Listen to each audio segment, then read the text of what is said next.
Dili una mahinayon ugma ang paglusad sa Egypt sa Lapu-lapu City. Ngano ka? Adunay live update sa Luan Mirondina. May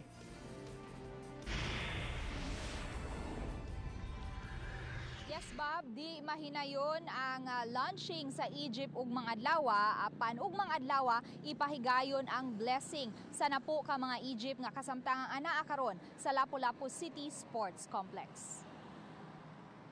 Matud sa chairman sa UDOTCO kon United Drivers and Operators Transport Cooperative Malvin Arias nga kumpleto na sila sa tanang mga dokumento apan ang availability na lang sa kadagkuan sa DOTR ang ilang giagad hinungdan sa pagkauswag sa launching sa Egypt. Nalangan usab ang pag-abot sa dugang 15 ka mga Egypt nga gikatakda untang maabot kagahapon. Busa ang napo lang una ka mga Egypt ang mablisingan ugmang adlaw. Apan gipahibaw sa UDOTCO Bob nga hayan ugmang adlaw human sa blessing aduna sila'y free ride promo subay kini sa naghinangat nga Valentine's Day. So 7 ka adlaw nga free ride ang ilahang ihatag sugod ugma hangtod na kana sa February 14. Musubay kini nga maong ruta sa mga dagkong kadalanan sa Lapu-lapu City gikan sa poblasyon paingon ngadto sa Mepsa, Mactan, Maribago, Marigondon, Basak ug balik ngadto sa poblasyon.